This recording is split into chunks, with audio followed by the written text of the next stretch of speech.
Happy Tuesday, everyone. I have had a wonderful few minutes or maybe hours learning how to make cheese. And you might wonder what led to that, or you might not wonder, but I'm going to tell you anyway. So, a few nights ago, I had a visit from one of our preferred partners here in the DR, and he brought me cheese. So I was like, okay.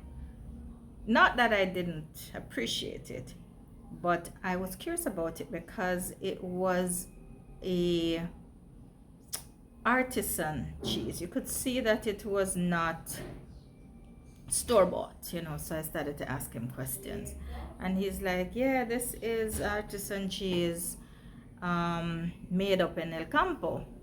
So it's interesting because I think sometimes the questions I ask, persons are not able to answer it the way I want to be answered. And so, I accepted it graciously and had a slice. And somehow it had the consistency of blue cheese, but it was just, white. And for those who know me, know that curiosity got the better of me. So I went to my trusted university of YouTube, and lo and behold, I discovered that this was made from pure milk, pure cow's milk, not pasteurized, not homogeneous something, all of this processing, just pure cow's milk. And what really led me down that rabbit hole, boy, I follow rabbits and I go down holes.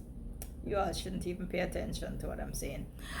But I was smitten by the fact that the typical breakfast here in the DR is mango, which includes fried cheese, salami, and plantains squished, and it just sits there in a mound. And people say, delicioso, but my taste buds are very particular.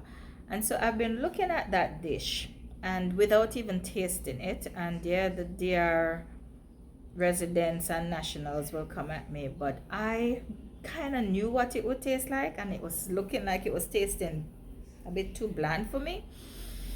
So in my super creative mind, I am beginning to find ways to jazz it up, and which led me to take another look at the cheese that I got, and I realized that artisan cheese is what they use to do fried cheese. So this morning, for the first time, I am going to try to fry cheese. It sounds kind of weird until I realize that it's a very normal thing in Latin America. And I must tell you, the very, very first time in my life I had fried cheese, I was 17 years old in Barcelona, went out to lunch with my friend Sergio. He took me to this vegetarian restaurant, and fried cheese was a big part of the offerings. Now, I'd never had a full vegetarian meal before, and I knew I was not going to like it. But I loved it. And the main protein, which was fried cheese, I just couldn't get enough of it. So I thought about it and I said, that cheese is no ordinary cheese. So I'm going to do fried cheese this morning.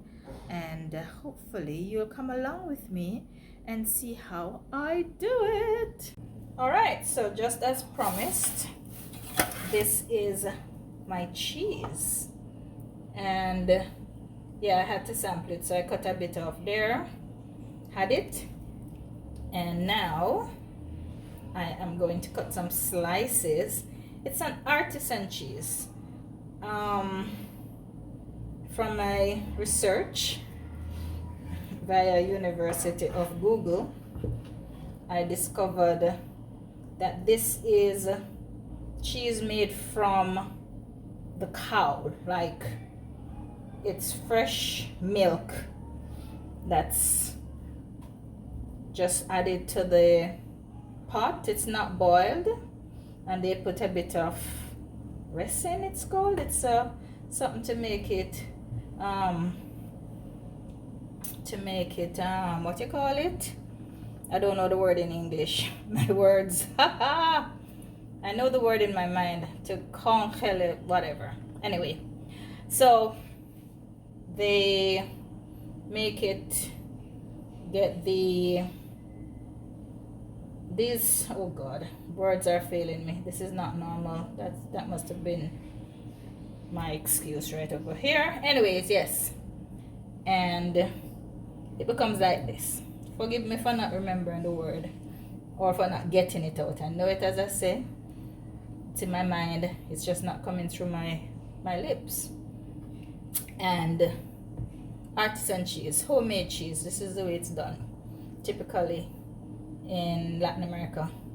So fried cheese is a big deal, and having sliced up quite a bit, I'm gonna put it to work and see what my fried cheese looks like. Now, just before I fry the cheese, I figured I would also do some press fried plantain. Now, since being in the DR, I've discovered that they make what they call tostones, but in Jamaica we just press the plantain. So we fry it a little bit. Usually we slice it, not too thin. This is probably too thin, but hey. And then we take it out, press it on a cutting board or a solid surface, and salt it, or rub it with salt first. I usually just salt it first. And once that is done, you flip it, press it, and voila, it is the starchy complement for breakfast. It's typically breakfast. I love it with fried fish, but my observation since I've been here is, for a country that is surrounded by so much sea, fish is so hard to get. Fresh fish, sea fish.